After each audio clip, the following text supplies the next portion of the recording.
So the point of this morning is to introduce you to the themes of our year. The worship team came up with this idea to dedicate each month to telling different kinds of stories. This month, for example, is stories about water in honor of our water communion.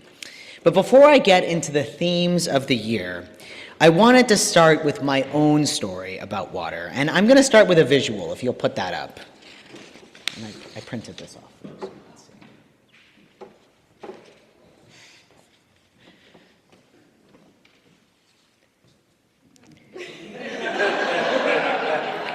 So some of you might have seen this before. I actually used this in a sermon, I think it might have been my second sermon at the church. 9 years ago at this point, So let me describe this picture for you if you can't see it. It's a scene that looks like it's a wedding. It's a beautiful day. A much younger version of me with a lot more hair is standing about to my waist in water with my hand over my mouth in shock. Okay, so this is clearly a story about water relevant to today. And it's also the second Sunday of our intern, so I thought it would be good for our ministerial intern to hear this story. You'll hear it. So this was probably about 10 years ago. I wasn't ordained yet as a minister, but I was in school to become one. And these two individuals who were getting married are friends of mine. I've actually been friends with Aaron, the man, since I was in kindergarten. Anyhow, Aaron asked me to officiate their wedding, which of course I was delighted to do. It wasn't even my first wedding. I think it was my second. So let me explain what happened. I'm short. Aaron and his wife are tall, maybe both more than 6 feet. And I decided that since I'm short, it would be funny to have me really short, them really tall, marrying them from this vantage point. So I decided during the rehearsal that it would be a good idea for me to stand on the lip of this fountain, which was, it was just a little bit high. It was wide enough for my feet. Everybody was like, is this a good idea, Otto? And I was like, obviously it'll be fine. The whole wedding rehearsal went off without a hitch. The whole wedding was totally fine until we got to the kiss. Now, they were a little closer to me than they'd been during the rehearsal. And I found myself right there sort of in my face, and I don't want to be a part of this kiss.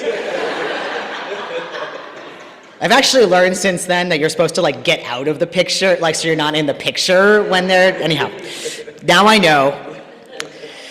Anyhow, so I just ever so slightly leaned back, instinctively, right? And I lost my balance. And I could feel it happening almost as if in slow motion. I had two choices. I could fall forward into the happy couple, or I could jump back into the fountain that I thought surely wouldn't be more than this much deep, right? So I'm less than a foot. As you can see what I chose, the fountain was way deeper than I thought. Literally people, this was 10 years ago, people were like, is your phone okay? Because I think I went in up to my chest when I fell. The embarrassment and shame that I felt at that moment are probably unmatched to anything else in my life. Amanda looked at me. She looked at me in the water and she said, "Did you and Aaron plan this?" No, this was just me. I should not have stood on the lip of the fountain. The water was more of a threat than I thought, as obviously it is. Lucky for me, Aaron and Amanda thought it was hilarious, as did basically everyone else. Aaron's mom, who's on the left in the picture, you can sort of see that she has this huge grin on her face. And all the cameras, you can see 3 cameras in the picture trying to get the shot, right?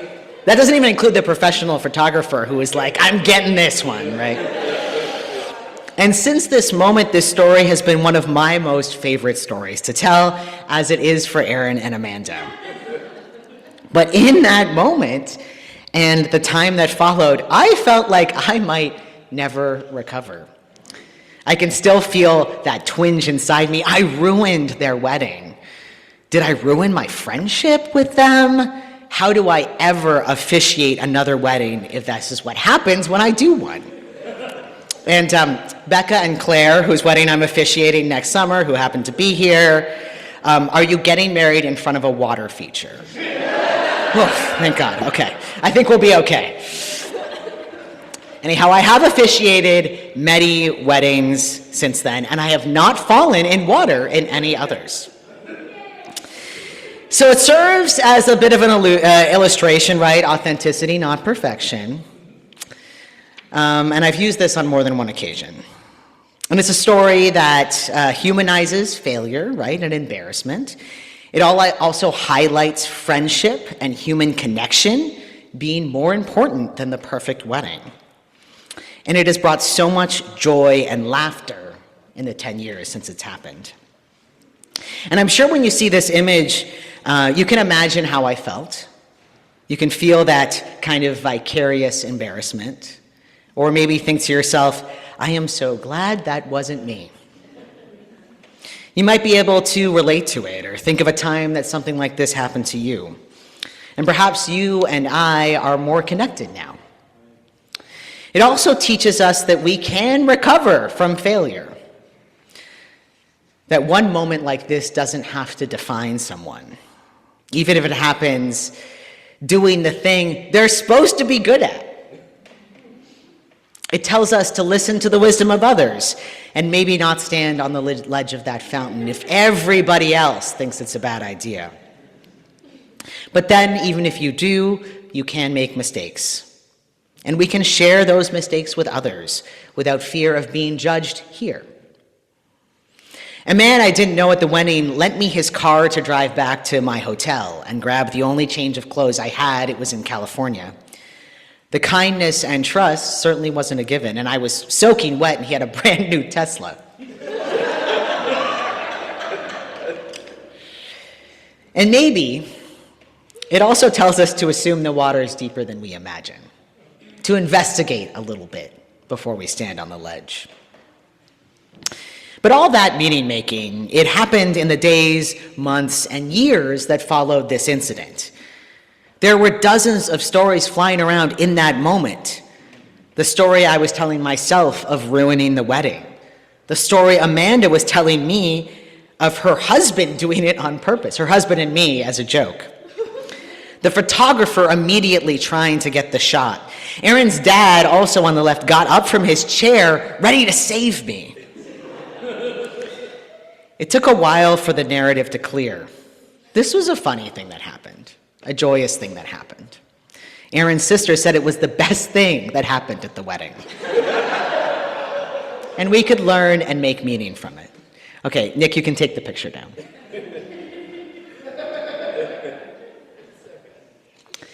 Friends, there have been a lot of stories flying around this week in the wake of the killing of right-wing activist Charlie Kirk on Wednesday.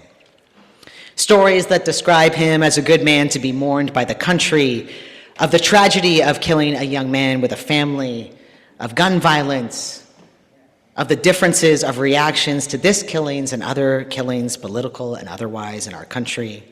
This event is the beginning of a civil war. Stories of people celebrating of the identity of the killer as a liberal or a conservative or something else, or a person who worked alone or was part of a cause, or who was responsible, which side, which words, and frankly, it's been pretty scary. I know I've been scared. And I can tell you that more than one story had been running through my head, just like it was at the wedding. I don't feel good about someone getting killed, especially when it seems like stricter gun laws could have prevented it. But I also don't feel good about how this one was being treated, used to sow division by our president. And I don't feel good about what Charlie Kirk did as a person. You know, one thing I think is really important is that we can tell the truth about the dead. Being dead doesn't absolve you of all the terrible things you did in your life.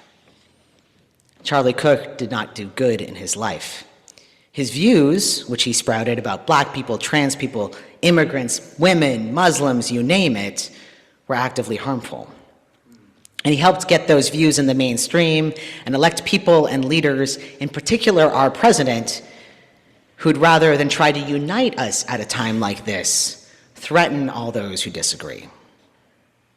So I don't celebrate death, I just can't. But I don't need to mourn someone who thinks that who I am as a transgender person is wrong, and that the people I love are somehow less intelligent or dangerous for being black, or any of the other terrible things he believed, and you don't need to either. And by the way, if we are going to be told that we must mourn his death, then we must mourn all the deaths and violence, from victims of school shootings to the children in Gaza. If we're being told that political violence is wrong, then all political violence is wrong. From the assassinations of Democrats in Minnesota to the celebration of detaining people in Alligator Alcatraz. There are a lot of stories in what happened, and we won't really know what it all means for a while. It's hard to know what things mean in the moment. And this sadly isn't the first and won't be the last time we live through an event like this, where our access to media and TikTok will lead to many stories being thrown at us in real time. It's a tough world we live in, and we need to figure out who we are to live in it. So I wonder, what does it mean to be a Unitarian Universalist at a time like this? You see, this morning I was reading the words of our shared values, the ones that we, the member congregations of the Unitarian Universalist Association, voted on 2 years ago, and I found a little hope in them. Under interdependence, it says, among other things, we will create and nurture sustainable relationships of care and respect, mutuality and justice. We will work to repair harm and damaged relationships. And when I hear something like that, I realize that that's the world that I want to live in. Not the one of Charlie Kirk's words or the division that's been sowed or the hatred that's come after. The story that I want to tell is of coming together out of this, of continuing to work towards building the world we dream about, where we, as it says under our values of pluralism, celebrate that we are all sacred beings, diverse in culture, experience, and theology. It looks like holding on to each other when it's hard, carrying each other on our way, and looking at each other and seeing that difference of experiences and knowing that that does make us stronger, and holding on to that deeply held belief. And as we say under our value of equity, we declare that every person has the right to flourish with inherent dignity and worthiness, which means that no matter what anybody says, you have the right to flourish. These are the stories that I want to tell. And they are the stories that we will hear this year. This month, we are telling stories about water in honor of our water communion. Next month, we are telling stories of the dead, because October is a month that ends with celebrations that are connected with those who have gone before us. Samhain, All Souls Day, Dia de los Muertos, even Halloween. And your worship team is working on a project to collect stories of your beloved dead next month, in both written form and through an altar of objects and pictures that we will work on together through the month. Throughout the year, we will also explore our stories, stories about First Parish, ancient stories, stories about darkness, love stories, authors, stories of the earth, stories of the hero's journey, and stories of resistance. And throughout it, we will share in each other's stories. Because stories are how we make meaning and make sense of the world that we're living in. They're how we connect and learn from each other and truly see and understand with each other and laugh with each other and make joy with each other.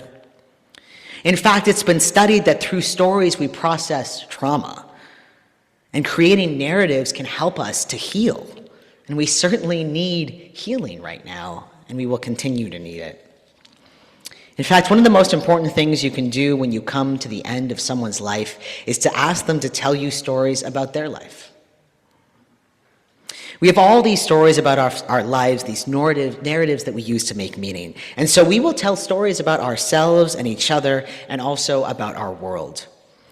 As we heard in our reading, stories and how we have understood our world since the beginning of time have changed. They're central to what religion is, but they change over time. And the meaning that we assign to them changes. Those stories about our world, the story about me and the fountain, the story about what happened this past week, they will change. I've always found it fascinating, you see, that Unitarian Universalism is one of the few religions that it doesn't seem like has, on its surface, a shared set of stories. We have shared values, but not shared scriptures or stories of prophets. And I suspect that might be part of what attracted you to it. But we do have stories about who we are and where we come from. Stories about our creation, our origins in Christianity, our beliefs that we have about honoring the dignity of each person, of the things that our church and our faith have done that we must be accountable for. So we will tell and make meaning of those stories too. And when the news is full of conflicting stories, like it was last week, or scary stories, or sad stories, or enraging stories, we will be here to help us process those stories and use them to remind us of the stories we want to tell, because we are also the creators of those stories. So friends, I am so excited to be on this year-long journey with you. There is so much richness in each of your and our experiences, and such a need for us to create meaning together in these challenging times. So let us do it. Let us create the stories together. May it be so, and let us say together, Amen. Amen.